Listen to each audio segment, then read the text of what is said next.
Welcome to Extrinsic Coaching. મિત્રો, આ પ્રશ્નમાં આપણે ટ્રાન્ઝિસ્ટરના એક બહુ અગત્યના મોડ વિશે માહિતી મેળવીશું. શું તમે જાણો છો કે maximum possible value of the collector current ક્યારે હોય ટ્રાન્ઝિસ્ટરમાં? આ સવાલ ઘણી બધી એક્ઝામમાં ઘણી બધી વાર પૂછાઈ ગયેલો છે. અને પહેલાં આપણે એક્ઝામ્પલથી એક સમજીએ. અહીંયા આપણને પૂછ્યું છે તો એવું કે આઈસીની મેક્સિમમ વેલ્યુ ક્યારે હોય? આઈસી મેક્સિમમ ક્યારે હોય? હવે જુઓ, કલ્પના કરો તમારા ઘરમાં પાણીની ટાંકી છે અને એમાં તમારો નીચે નળ છે, એ નળ બિલકુલ બંધ છે.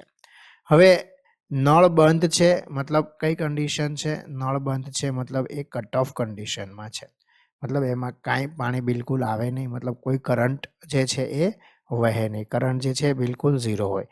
હવે જો નળ અડધો ખુલ્લો હોય તો નળ અડધો ખુલ્લો હોય મતલબ એ એક્ટિવ રિજિયનમાં છે. એક્ટિવ રિજિયનમાં જે છે એ પાણી જે છે એ થોડુંક આવશે, મતલબ તમે જેટલો નળ ફેરવશો એટલું પાણી આવશે. જનરલી એક્ટિવ રિજિયનનો ઉપયોગ એમ્પ્લીફાયર માટે કરવામાં આવે છે.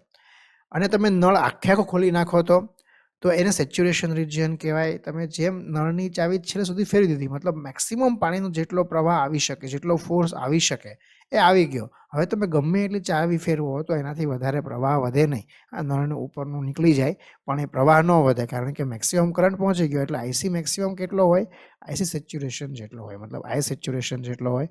તો મેક્સિમમ કરંટ જે છે સેચ્યુરેશન કરંટ જેટલો હોય. એટલે અહીંયા ઓપ્શન સી જે છે સાચો જવાબ છે. IC saturation is equal to VCC by RC જે છે, આ પણ તમને ખબર હોવી જોઈએ. અને આ સ્થિતિમાં ટ્રાન્ઝિસ્ટરનો જે વોલ્ટેજ હોય વીસીઈ એ જે છે લગભગ 0 હોય છે. આ પણ તમને ખબર હોવી જોઈએ, કારણ કે શોર્ટ સર્કિટ જેવું વર્તન કરે.